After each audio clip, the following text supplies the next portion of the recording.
There are existing pockets of leadership right now that is exemplary, is great. Those leaders, through a relationship and example, they create the great leaders of the future.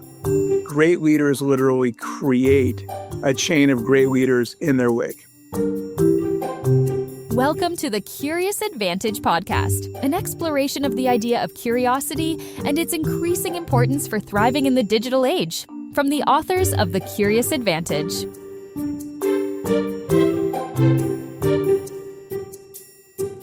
Hello and welcome to this episode of the Curious Advantage podcast. My name is Simon Brown. I'm one of the co-authors of the book The Curious Advantage, and today I'm here with my co-authors Paul Ashcroft. Hi there. And Garrick Jones. Hi there.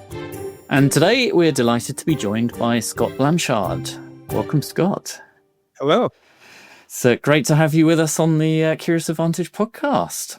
Scott, you're CEO and co-owner of Blanchard. So can you tell us a bit more about your journey and particularly, the role that curiosity played along the way in getting you to where you are now? I've been with Blanchard for 31 years. I joined when I was 28, so we've been at it as a company for 46 years now. It's a business that my parents and 6 other colleagues from the University of Massachusetts started in the 70s as a seminar business focused on my dad's and his colleagues' work around leadership. So my journey started, when I was 28. I had been in the hospitality business before.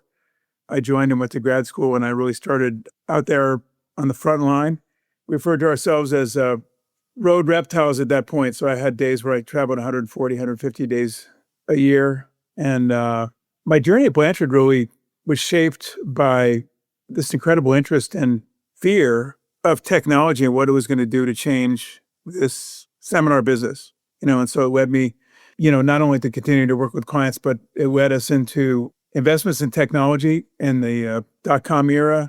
In 2000, my wife and I founded a separate business called coaching.com, where we created the first ever coach management system in 2000. So we were early.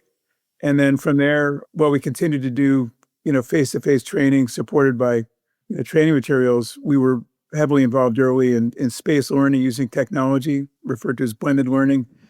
At that point, I took another departure from the business for a few years to help create a journey-based e-learning platform, and so the process continued. So the curiosity was helpful, and what it led us to is when COVID hit in 2020, when I just taken the job as president, we didn't deliver a face-to-face session for 18 months. We were doing about 30 virtual sessions a month. We were very good at technology with some clients, but we were able to really shift quickly, and it's totally changed our company. And I was 25 years late, but I was waiting for that time when we would be using mediums like this on a regular basis, not only to lead and to run business, but to learn how to be more effective. And at Blanchard, I say that we're ladies and gentlemen using technology to help ladies and gentlemen learn how to become better leaders, leveraging and using technology. It's quite amazing, your story and the company of Blanchard, and also how much we've now adapted to using technology that if you'd have asked us 10 years ago, people I think would have laughed and said, no, we're never going to be delivering this type of work, particularly the type of leadership work I know you guys do in this way. To come into the point about leadership where you just left off there, you've said in the past that the success of any business comes down to the quality of its leaders. I imagine particularly at the moment, this is vital. We know so many companies are looking again at what does it mean to lead in their organizations. Could you just give us your view on that? What do you mean by the impact the leaders have on the success of the business? It's a very good question. It's a fundamental question, and while I mentioned our whole journey with technology and the curiosity around that, our fundamental vision is the same. It's leaders powered for good. And one of the things that I share with my father is this notion that it's always a leader. When good things are happening inside of an organization, there's always a leader that's in the middle of it or affecting it. And when things fail to go as planned, there's always a leader there that either failed to act or they acted in such a way that the failure, occurred. So it's really hard to divorce, any success or failure from, the one or the ones that are leading that effort. When we started about it's almost 20 years ago now, which is amazing.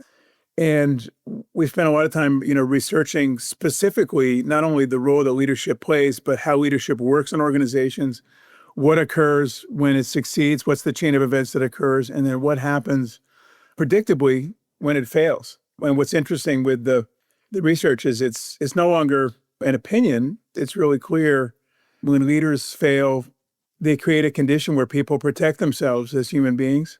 And as a result, they're less able to change. They're more rooted. They're less cooperative. They don't work as hard. They put their energy into protecting themselves. And when leadership that's positive is present, people have an intention to perform. They have an intention to stay.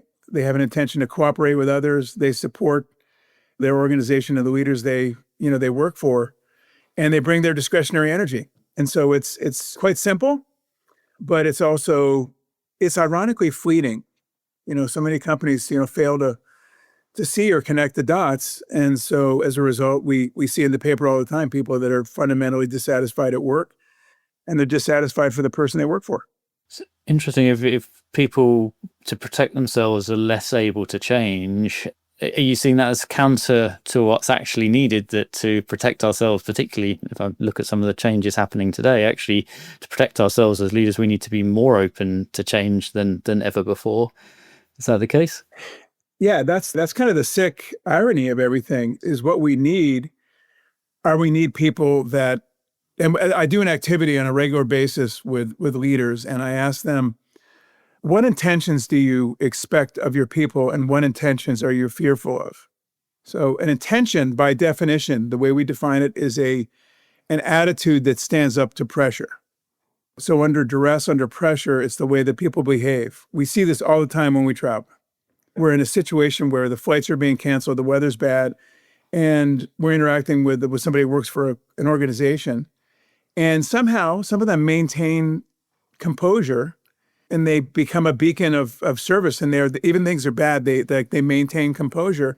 And then we see other people that, at the drop of a hat, they start to act as if the customer is wrong, and they put the customer in their place, and they have a very poor experience. And so what's interesting is, as the pressure mounts, those people that are going to serve the customer no matter what, that it stands up to pressure, right? That's an intention.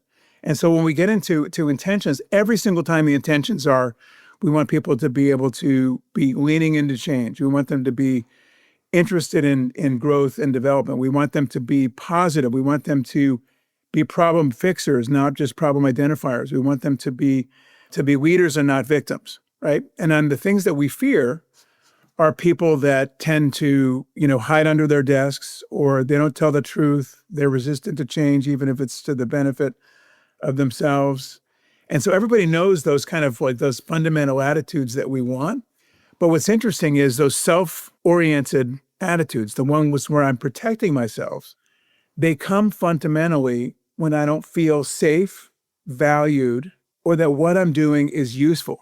And that's laid into my relationship with my direct manager. If I don't feel safe, physically and psychologically safe, if I don't feel like I'm valued as a human being, and if I don't believe that they're leading me or they're providing me with the opportunity to do things that matter, then I'm going to protect myself. But if I get to a position where I do feel safe and valued and useful, then I can actually perform under pressure, and I can do things. This is the key. Are you able to think of others before you think of yourself? Are you able to think about your coworkers, about your customers, and about the needs of the organization before yourself?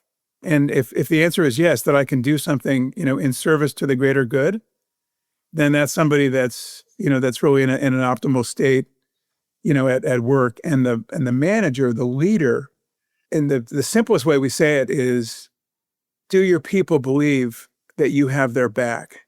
And what's interesting is when people behave the best under pressure, life-threatening situations. I just met with one of the directors at the San Diego Police, 2,000 law enforcement personnel in San Diego. And the big question is, will those officers behave and maintain composure under pressure? Or will they lean towards those inevitable things that cause problems? Well, Scott, you're talking about what we want from our people. It's such relatable content. I mean, just as human beings, I think that need for psychological safety is the thing that gets the best out of us. But in your view, what do you think are the fundamental things that everybody wants from work? And why do you think organizations struggle to deliver them? The simplest answer to that, and this is from Warren Bennis, who was a great thinker. He was a peer of my father's. He was a mentor to me. I was blessed that he endorsed a book that my wife and I wrote like 20 years ago, just a lovely man. And he said it's fairly straightforward that there's three things that people need at work. The first is we come to work to earn an income, right? We're no longer in a agrarian society worldwide. I mean, you need money to pay rent, to provide for your family. You know, we come to work for money, right? And so there's a transaction that's required. The second is that we go to work to feel and believe that we're productive members of our family and of our society. The notion of work is fundamentally good. It's fundamentally rewarding, and there's a pride that comes from having a job, so you can actually be, a productive, member of our society. It's a great example, and it feels bad when we lose it, right? And then the third piece is people come to be part of something bigger than themselves, right? To be part of something that is more than just them, and that's when people have their connection to the vision and mission and the values of an organization. And when people get to a place that they feel like they're bigger than that they're part of something bigger than themselves, it unlocks a force of motivation, intrinsic motivation, that enables people to engage in sacrifice and engage in selfless behavior. And what's interesting is that third piece doesn't really cost anything financially, does it? It costs money to employ people and to provide them with the tools and resources to do the job. But the notion of people being connected to something bigger than themselves, it's an intangible that comes from strong leadership. And it's also the thing that most often is cut off, right? That we find people that for some reason that they're disconnected with the vision and mission of the organization that's often aspirational and inspiring, because their experience down through the organization caused them to feel disconnected from or not in alignment with where the organization is going. And it's why we see such exemplary behavior from people when there's a disaster, right? When bad things happen, people come together in a way that they don't in normal times. Scott, one of the most powerful questions I've heard you ask is when you're speaking with leaders, you ask, how do you add value here? You have an art of just asking very simple questions with, I think, very difficult answers to establish. But what kind of answers have you heard when you've asked that specific question? How do you add value here? And why do you ask that question? Well, as context, one of the things that I'm fortunate to do is I do keynote speeches, especially for our clients. And in fact, I'm preparing for one in about 6 weeks. And one of the things that I ask the clients is, as I say, before I fully prepare, what I'm going to talk about, I'd like to interview 3 exemplar leaders that you already have in your organization. 3 people that are doing a great job. They're producing great results. They're creating followership. They're the people that by reputation and by results, they're just your strongest. And then sometimes I'll say, imagine they're the people that if you were able to clone them, then you wouldn't have an issue with leadership because they're doing the things that you like to do within your organization. So it's always a bit odd. So I asked and I interview them. It takes 25 minutes, and I basically ask them one question. And the first question is, how do you personally add value to the organization? What's the value that you bring as a human being to the organization? It's an odd question, and they often say, that's an interesting question. I've never been asked that. And they ponder, and they come up with really, really interesting answers. And then after they answer, 2 or 3 things, then I'll go back to number 1, and I'll say, when you're doing this, what specifically are you doing? What are you thinking? What are you focusing on?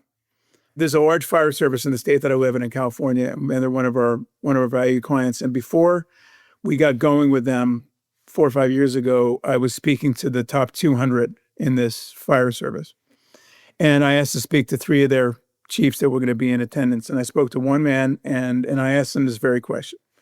And he's like, one of the things that I do to add value is I make sure, and I have a deep fear that if we fail to do this, but I make sure that the decisions that we make in Sacramento at the political level, down through the ranks, that they don't put the firefighter in danger or in peril in the summer when they're fighting a large brush fire and they're really fighting for their lives and for the lives of the people whose communities and properties they're protecting. I want to make sure that the decisions we're making, they cascade down and they prepare that person and they don't put them in a disadvantage.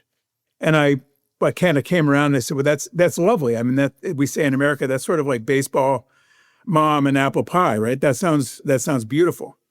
But what are you doing when you're doing that? And he's like, well, I get in my truck and I drive out by myself to fire stations. And I said, and what do you do? And he goes, well, I talk to firefighters. And I said, so what do you talk about with the firefighters? He said, nobody's asked me that. And he said, I asked them to teach me something that I don't know.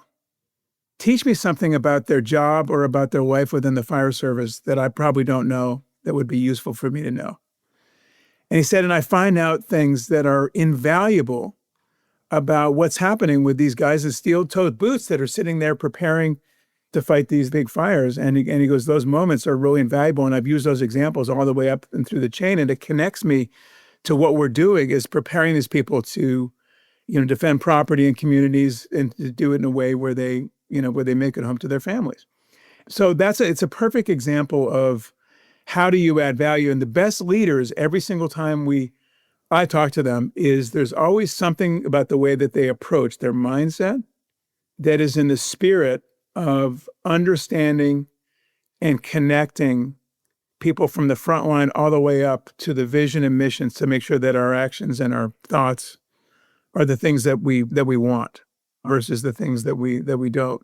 And one final thing, what do you think the impact is on that firefighter that spoke to the chief? And his buddies are like, were you in trouble? Like, what was he talking about? He's like, no, he asked me to teach him something, right? And it just communicates a message that there's a keen interest to take the time to come out and speak to the front line to find out what's going on. So we see those examples again and again. And in every organization, there are existing pockets of leadership right now that is exemplary, is great.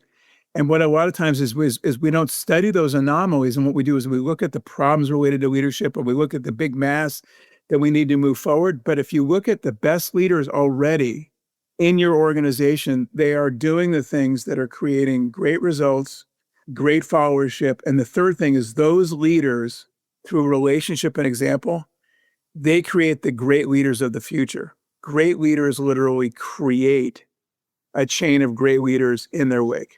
I'm fascinated by the sort of the commonality that you see through those, because if you're getting to talk to those sort of three top leaders in every organization that you work with, so you described, I guess, a curiosity of sort of going down into the sort of weeds of what's there, and tell me a story, tell me something I can learn. I mean, that cries out to me of curiosity. And you described this also ability to sort of connect from the top of the organization down to the bottom. But are there other traits that you see as commonalities across those leaders when you're talking to them? I mean, great results, great followership, creating other great leaders, those feel like the results coming out from it. But what are the traits you see in those leaders themselves as a commonality? We did a study one time with one of the largest ERP softwares, in the world. They're just a big conglomerate that we did business with for many years. And they were experiencing higher levels than they wanted to of failure when people got to a certain level where their leadership, and they sort of like either left or it didn't work out. And it's devastating when you promote somebody to a senior level and they don't work out, because it takes usually 2 years and it could be millions of dollars, right? So we actually got in and we did some exemplar interviewing. And one of the things that we found were there was these 4 common traits. And one of them was, when we interviewed the best, they have a knack for communicating the vision and the purpose and the meaning of the work that we're doing to everybody at all times in a way that is consistent and resonates with people. And they tend to have this propensity that they're always talking about where we're going, not where am I taking you, but where are we going? Number 2 is they take great interest in the people that they have working for them, because they sort of innately understand that they can't do the job themselves. And the only way that they're going to accomplish this grand set of goals that they have for themselves is to align the people that are working with them and for them to actually be in support of where they're going. So they take a tremendous interest in not only developing people, but they have a propensity to hire, and they talk about hiring people that are smarter than them in their discipline, right? In their area of expertise, that they have an affinity towards hiring people and working with people and engaging, those leaders. On the other side, what we found with the leaders that fail is that they tend to, a lot of times, either move away from or even eliminate people that can be a threat to them, or people that actually may have, may be smarter than them, like frankly. The third one that was really interesting, especially in large organizations, is the best leaders are bridge builders across complex organizations or across any organizations. They actually create cooperation through alignment around the vision, but they work to create allies through the organization. And what they also do is they make sure that they're not creating enemies. And that they have this political affluence that a lot of times is unconscious, but it's important, because it's you really have to make sure that people are not only coming with you, but you need to make sure that you don't have things that are opposed. And then the last piece is a result of a lot of that things. They tend to produce really winning results, right? So the results come from them. So they're very, very, very results oriented, but most of the results from the best, they come from speaking of the big picture, but on a relentless focus are what are we doing in the moment today to not waste a day, to not waste a moment, to not waste a week, to not waste a month. And it's interesting, the best of the best, they have a very big plan in terms of where they're going, but their focus is on planning the day, winning the day, planning the week, winning the week, planning the month, winning the month. It's a remarkable thing to see. And then the leaders that tend to fail, there's a tenet called goal pressure. And what they tend to do is they tend to use goal pressure, like pointing to the result. And what they do is they don't really have the propensity to get into the middle of those small activities, the cascading set of activities that create the winning pattern. And so it's so interesting in athletics and in business is like the great leaders, they create a vision. They're very concerned about the people around them and building the right team. And they get everybody focused on more near-term intermediate goals in service to the big picture versus what we see on the other side. And it's a remarkable fingerprint on both sides. Scott, you talked about the question of leadership having your back. Does your leader have your back, you said? Why is that so central? And what does it look like in practice? I learned when I was in college on my first internship from a wonderful man, Francisco Wheelock. I was a supervisor in a very large hotel in a dishwashing department. We had like 75 dishwashers, and he took me to lunch and he said, I need you to be careful this summer while you're here, because the way that you treat people today becomes dinner conversation in their homes this evening, right? And I don't want people talking about you this evening around the dinner table. And it began my curiosity. And so one of the things that we found around trust, and trust is such a commonly talked about things, is the best leaders, they create the condition where they have people's back, meaning that through thick or thin, through failure or through success, that the leader is there to support them as a human being, as an employee. Right. And what it takes is a leap of logic in the beginning, because many people are like, I will trust you when I can trust you. Right. When you give me enough evidence of performance, then I'm willing to trust you. Right. And what having your back requires is that I'm going to trust you to a certain degree before you've earned my trust. I'm actually going to put my faith in you, and then we're going to work together. And when people have that sense of my leader has my back, then it frees them up to actually be able to take the risks that come with leaning into good performance. And they're not so much worried about, the past. And it enables employees specifically, this is a neuroscience concept, it maintains employees to maintain their composure, right? So to maintain our composure, we need to focus on the things in the moment that are going to help us work through this moment, whether it's stressful or not, or dangerous or not, in the best way possible. But if my leader doesn't have my back, then I have anxiety about what's happened in the past or those consequences that could come from them in the future. And by definition, I'm not focused on the present because I'm worried about the consequences from this leader. And the reason that it matters, Garrick, is the leader has the ability in people's mind to reward me, to provide opportunity, or to punish me, or ultimately to sanction me or fire me. That is the role that I have. I'm one step up in the hierarchy. My leader has position-based authority over me. And so if they choose to, they can actually, they can use that. And so it's one of the reasons why when people get promoted out of the ranks, what happens? Their peers stop talking to them the same way they do. They stop getting invited out for a beer. They get unfriended on Facebook.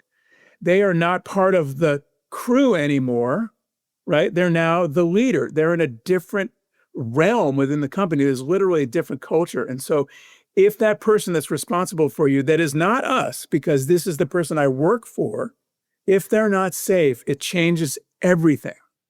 It's always the leader.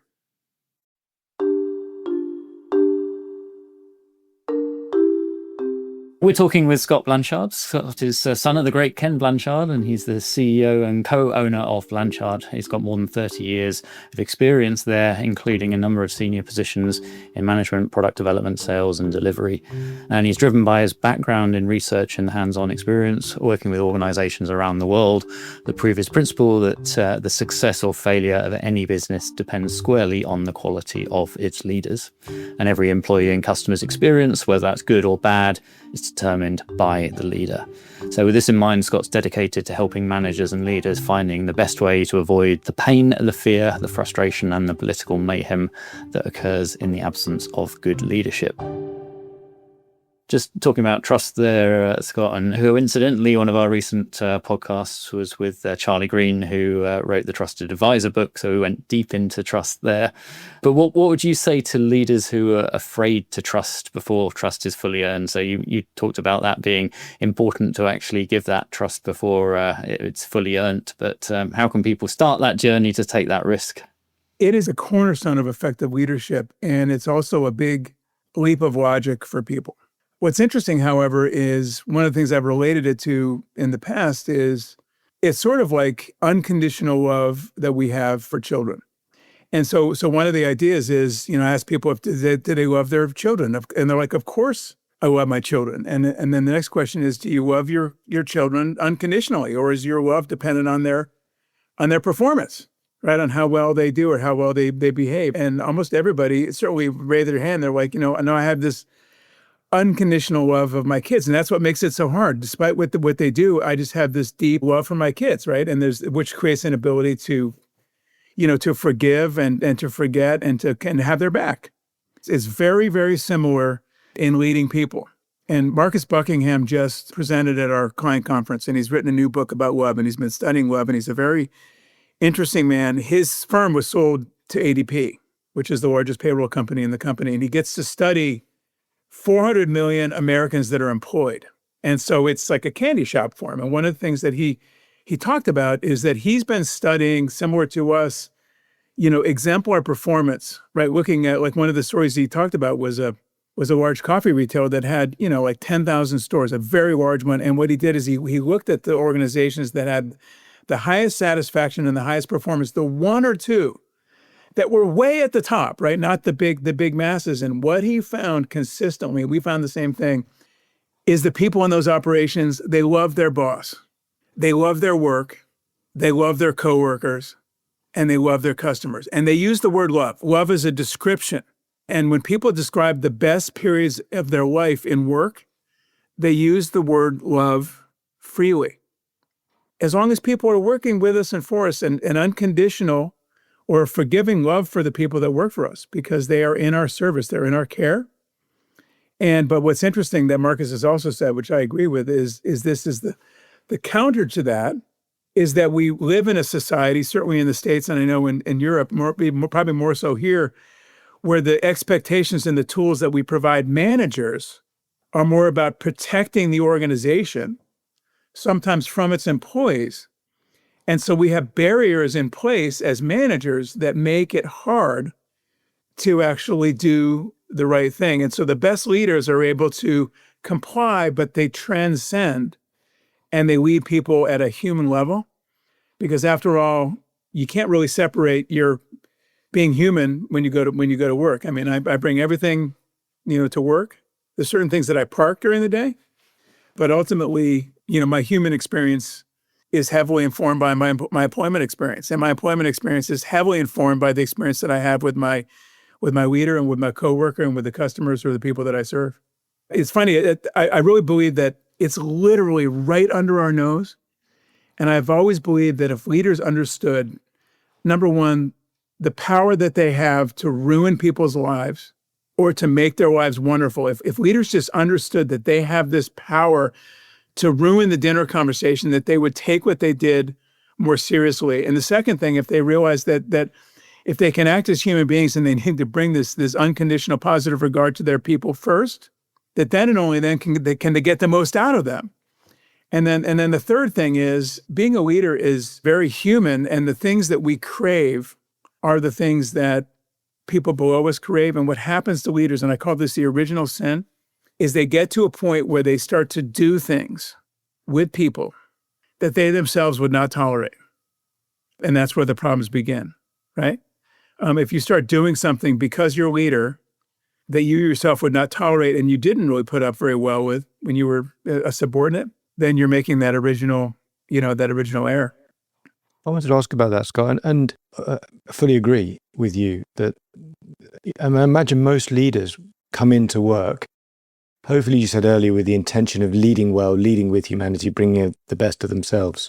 But when they're having a bad day, or when their organization is having a difficult time, at the moment we have quite a lot of unrest geopolitically. There's a huge amount of change, fast-moving technologies, very much changing the game. How do you bring your best self into lead?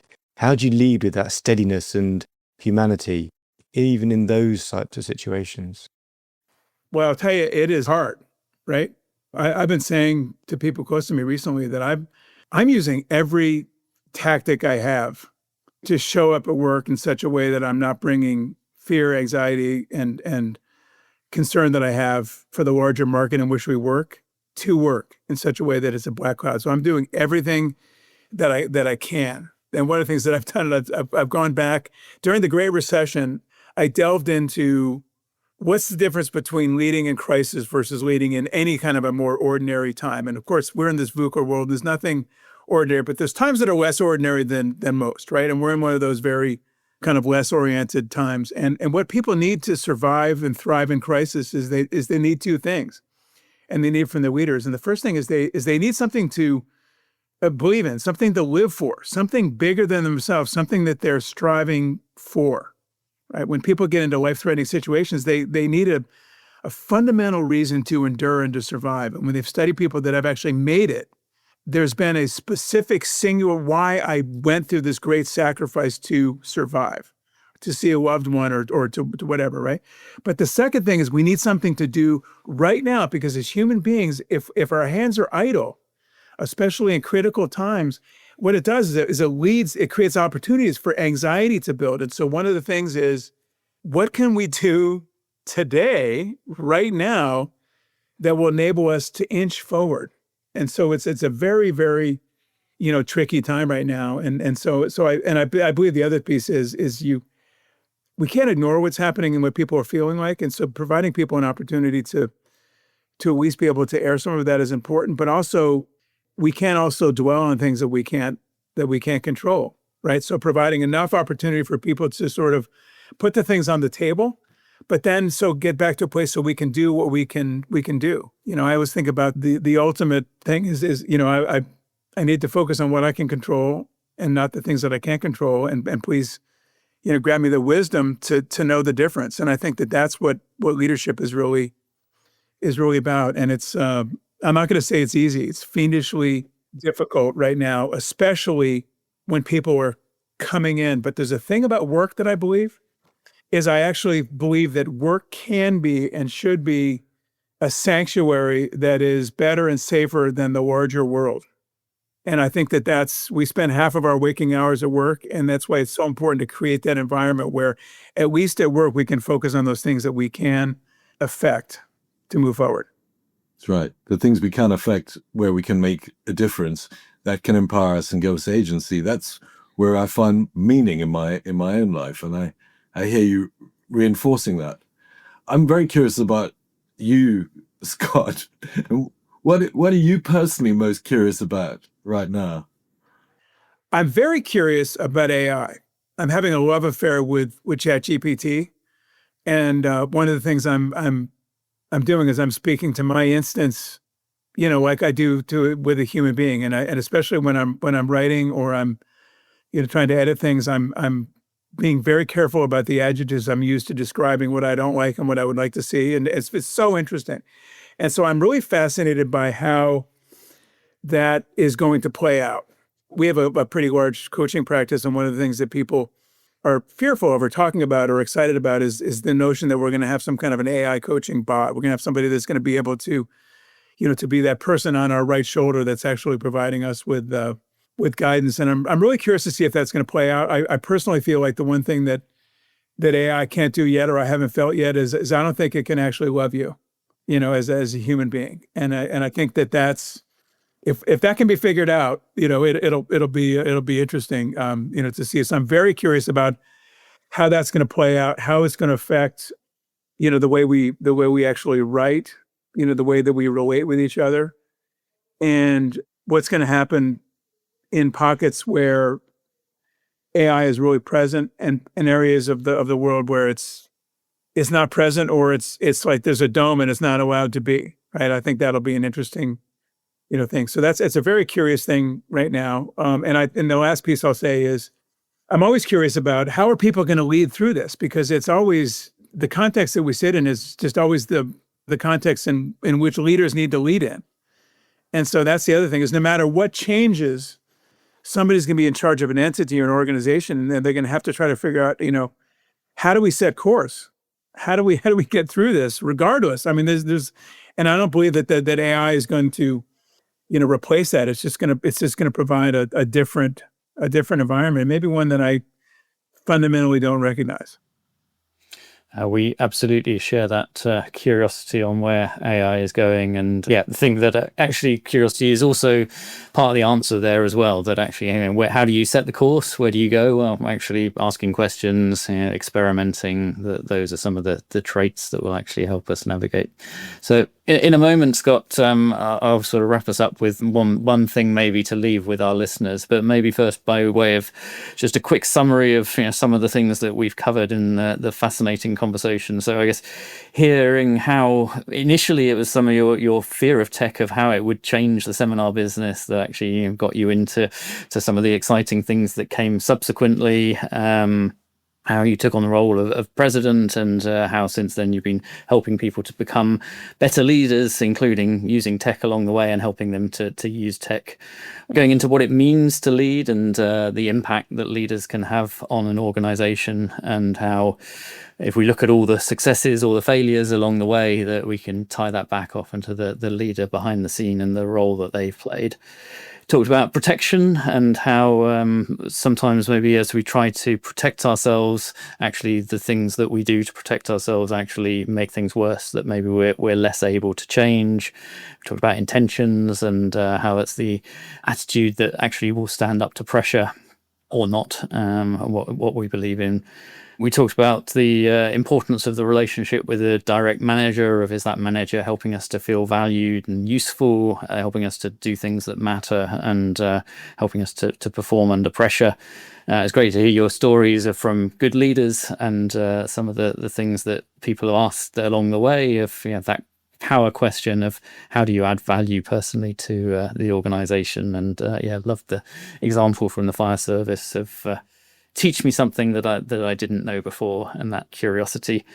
Talked about the 4 common traits that you've seen in leaders. So the ability to communicate that vision, purpose, and meaning of where are we going. How those great leaders have taken an interest in their people, true interest in developing people and hiring people smarter than themselves as well, and how that's a failure on the other side of poor leaders who maybe eliminate people they see as a threat to maybe better. Third piece around bridge builders, so creating allies and not enemies across the organization. And then how they produce winning results, how those results are also though rooted in today. What am I going to do today, this week, this month, etc. went into trust and how we need to have that sort of unconditional trust in the way we do for our children. Can we bring some of that in of actually trusting people before they've actually earned that trust, and how that creates power within the team. And then the power of that dinner conversation of, what someone in your team are going to go home today and say to their spouse, that leaders have the power to ruin or to make things wonderful. And I think that's an incredibly powerful piece to maybe close my summary on. So, Scott, what would be the one thing for our listeners to take away from this rich conversation?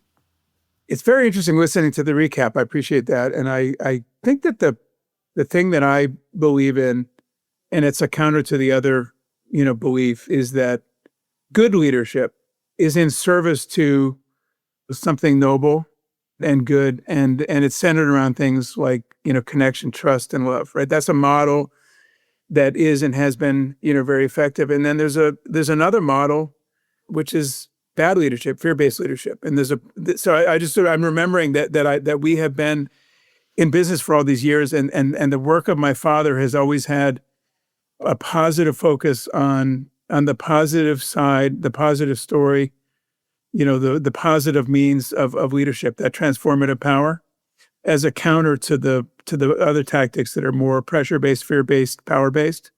We see both examples all the time, and one of the things that we believe is that the positive endures. And I think that I'd say the last thing is that I believe, and we believe, and I think the research supports, that when you become a leader, it's a sacred responsibility.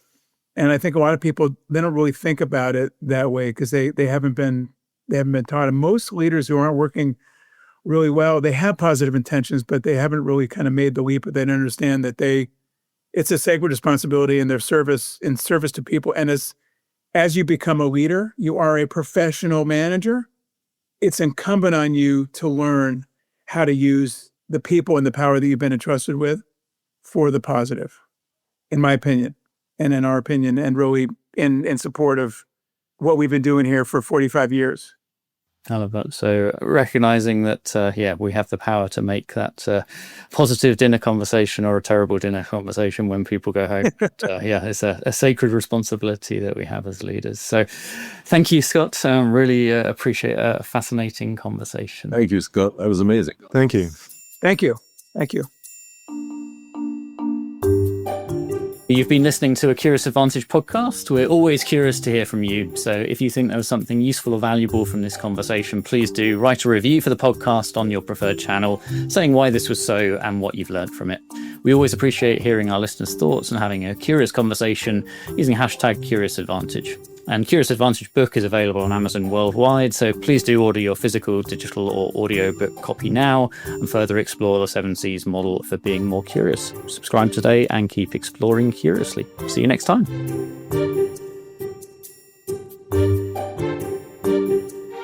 Thank you for listening to the Curious Advantage podcast. The Curious Advantage book is now available to purchase on Amazon.